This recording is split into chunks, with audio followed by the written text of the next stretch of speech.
Hello student, अभी तक हम पढ़ चुके हैं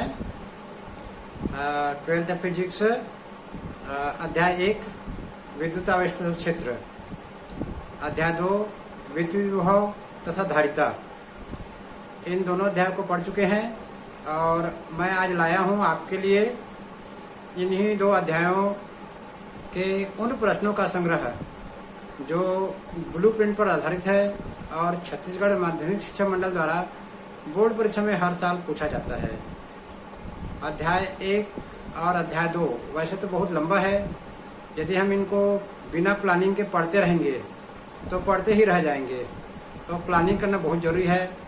मैं ब्लूप्रिंट पर आधारित और अपने पिछले 10 वर्षों के अनुभव पर आधारित जो बोर्ड परीक्षा में प्रश्न आते हैं उन्हीं का एक संग्रह किया है और आपके लिए लाया हूँ। और अध्याय 1 और अध्याय 2 के अभी तक अध्याय 1 के 8 वीडियो और अध्याय 2 के 6 वीडियो, अध्याय 3 के 3 वीडियो अभी तक YouTube में अपलोड कर दिया हूँ। और आप चाहें तो YouTube के सर्च बार में जाकर यदि बोलेंगे 12th physics Rohit Verma sir, तो आप मेरा वीडियो देख सकते हैं। और एक बात और कहना चाहता हूँ कि आप वीडियो तो देखते हैं, मुझे पता लग जाता है, लेकिन आप चैनल को अभी तक सब्सक्राइब नहीं किए हैं तो प्लीज़ सब्सक्राइब कर देना, और इससे आपको भी फायदा मिलेगा और मुझे भी फायदा मिलेगा।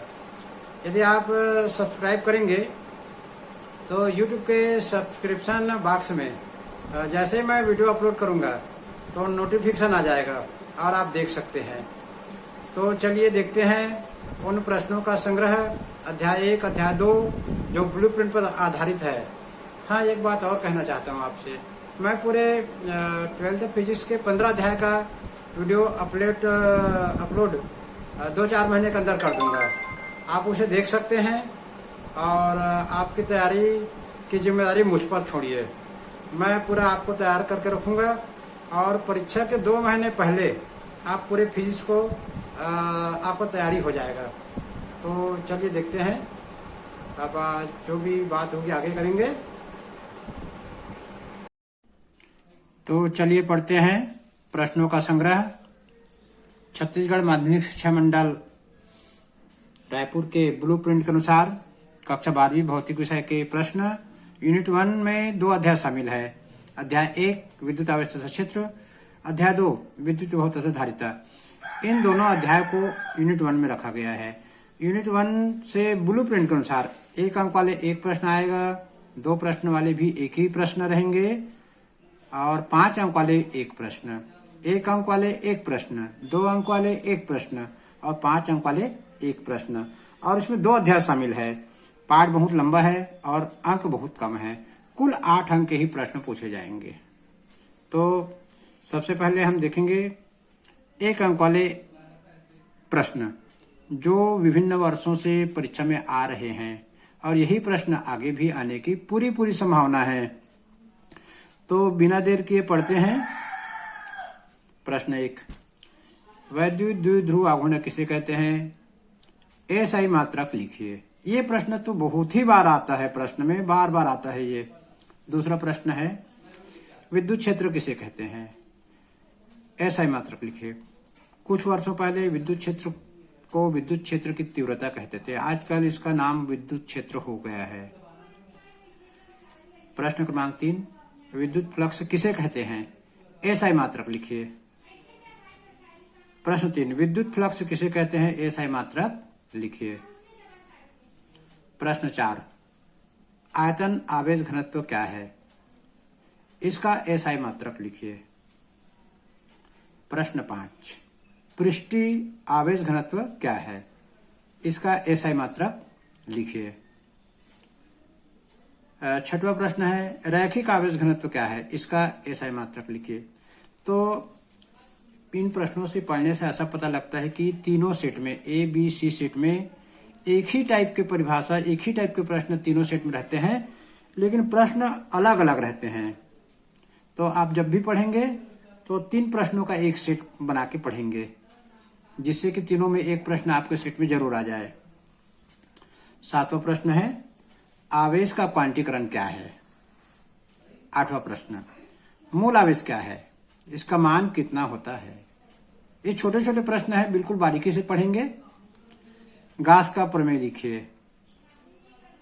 तो ये 9 प्रश्न हो गए। और भी मेरे पास प्रश्न है, 1 अंक के और प्रश्न आ गया। तो ये प्रश्न क्रमांक 10, क्या द्विध्रुव आघूर्ण एक सदिश राशि है या अदिश राशि। विद्युत द्विध्रुव आघूर्ण का एसआई मात्रक लिखिए। प्रश्न 11, क्या विद्युत फ्लक्स सदिश राशि है या अदिश राशि। विद्युत फ्लक्स का एसआई मात्रक बताइए। तो मैंने बहुत सारे प्रश्नों का संग्रह किया है और आप 1 अंक वाले प्रश्न के लिए तो मेरा आपको सलाह है, इसे आप पुस्तक से जबरदस्ती पढ़िए। 1 अंक के प्रश्न जबरदस्ती पढ़िए, आपका मन ना लगे तो भी पढ़िए, क्योंकि 1 अंक का प्रश्न कहाँ से पूछा जाएगा ये पता नहीं रहता है। फिर भी कुछ नमूना तो आपके सामने मैंने रख ही दिया है जो विभिन्न वर्षों में आते हैं। तो आप इसी प्रकार के प्रश्न, इन प्रश्नों को तो आप पढ़िए और इन्हीं प्रकार के प्रश्नों को और पढ़ने की कोशिश करिए। अब चलिए पढ़ते हैं 2 अंक के प्रश्न। यूनिट 1 से ब्लूप्रिंट पर आधारित हम अब पढ़ेंगे 2 अंक वाले प्रश्न। तो ये थोड़े से बड़े प्रश्न हैं, इनमें आंकिक प्रश्न भी शामिल है। यूनिट 1 में तो आपको बता ही दिया हूं, अध्याय 1 और अध्याय 2 शामिल है। तो चलिए पढ़ते हैं। यहाँ तो मुझे दिख रहा है आंकिक प्रश्न ही ज्यादा दिख रहे हैं। प्रश्न 1, एक गोली चालक की त्रिज्या 9 सेंटीमीटर है, इसे +4 माइक्रोकुलाम आवेश दिया जाता है, चालक की धारिता ज्ञात कीजिए। और दिया गया है 1/4πε0 का वैल्यू दिया है 9 × 10⁹ न्यूटन मीटर स्क्वायर प्रति कूलाम स्क्वायर। अब दूसरे सेट में भी यही प्रश्न आया है, लेकिन थोड़ा मान बदल गया है। एक गोली चालक, प्रश्न क्रमांक 2, एक गोली चालक की त्रिज्या 12 सेंटीमीटर है, इसे +12 माइक्रोकुलाम आवेश दिया जाता है, चालक की धारिता ज्ञात कीजिए। इसमें भी वैल्यू दिया है 1/4πε0 9 × 10⁹ न्यूटन मीटर स्क्वायर प्रति कूलाम स्क्वायर।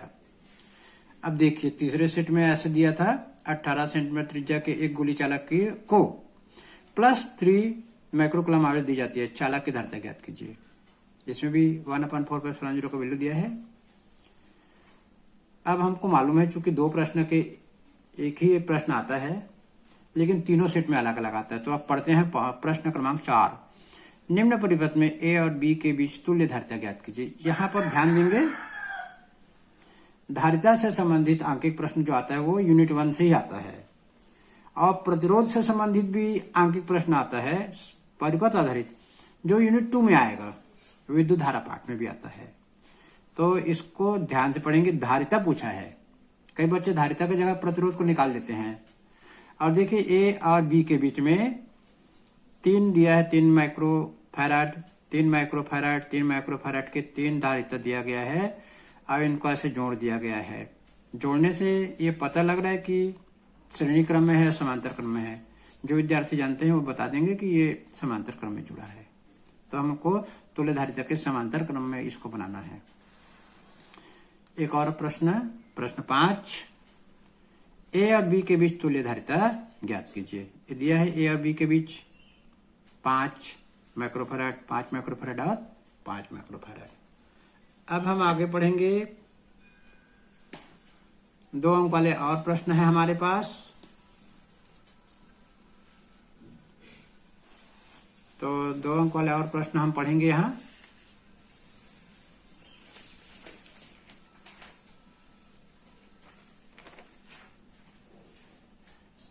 दो अंक वाले और प्रश्न है। प्रश्न 6, एक गोली की त्रिज्या 60 सेंटीमीटर है, 1500 वोल्ट के विभवांतर तक आवेशित किया गया है। गोले में संचित ऊर्जा का मान ज्ञात कीजिए। प्रश्न बदल गया, यहाँ संचित ऊर्जा पूछा है। ये अध्याय 2 का है। संचित ऊर्जा 1/2 CV² इसका सूत्र होता है, इस पर ये बनेगा। प्रश्न 7, 6400 किलोमीटर अर्धव्यास वाली पृथ्वी की विद्युत धारिता माइक्रोफैराड में ज्ञात कीजिए। 6400 किलोमीटर अर्धव्यास वाली पृथ्वी की विद्युत धारिता माइक्रोफैराड में ज्ञात कीजिए। तो पृथ्वी को हम एक गोली चालक मानेंगे, तो गोली चालक की धारिता का सूत्र लगेगा C = 4π/μ0 R वाला सूत्र लगेगा। प्रश्न 8, सिद्ध कीजिए 1 माइक्रोफैराड धारिता वाले गोली चालक की त्रिज्या 9 किलोमीटर के बराबर होती है। इसमें भी गोली चालक की धारिता वाला सूत्र लगेगा C = 4πε0 R का सूत्र लगेगा इसमें। अब आगे प्रश्न पढ़ते हैं। देखिए 2 नंबर के प्रश्न में परिपथ से संबंधित ही अंक के प्रश्न ज्यादा आया है। 3 संधारित्र जिनकी धारिताएं 2 पिकोफैराड, 3 पिकोफैराड, 4 पिकोफैराड है, श्रेणी क्रम में जोड़े गए हैं, तो संयोजन की तुल्य धारिता ज्ञात कीजिए।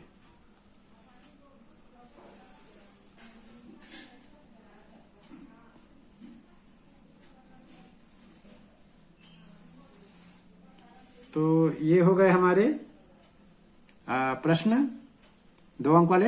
अब हम पढ़ेंगे 5 अंक वाले प्रश्न। चलिए अब पढ़ते हैं 5 अंक वाले प्रश्न। 5 अंक के एक प्रश्न यूनिट 1 से आता है। अब क्योंकि इसमें 2 अध्याय है, अध्याय 1 और अध्याय 2, और 5 अंक वाले प्रश्न में मैं बता दूं इसमें ऑप्शन रहता है अथवा रहता है, या तो आप ऊपर वाले प्रश्न बनाएं या नीचे वाले प्रश्न बनाएं।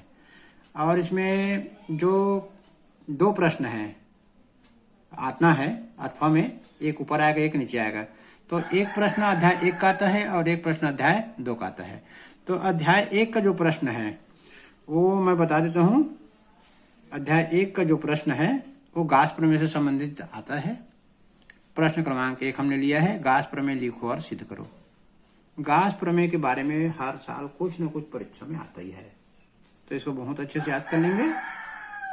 प्रश्न 2, गास प्रमेय से आवेशित चालक तार के कारण विद्युत क्षेत्र का व्यंजक ज्ञात कीजिए। ये गास प्रमेय का अनुप्रयोग है। गास प्रमेय से आवेशित चालक तार के कारण विद्युत क्षेत्र का व्यंजक ज्ञात कीजिए। तीसरा प्रश्न, गास प्रमेय से आवेशित गोली कवच के कारण या खोखले गोले के कारण विद्युत क्षेत्र का व्यंजक ज्ञात कीजिए। प्रश्न 4, गास प्रमेय से कूलाम के नियम की व्युत्पत्ति करो। तो गास प्रमेय का जो अनुप्रयोग, तो यदि हम प्रश्न 5 अंक वाले को यूनिट 1 से बनाना चाहते हैं तो गास प्रमेय के अनुप्रयोग को पूरा पढ़ना पड़ेगा।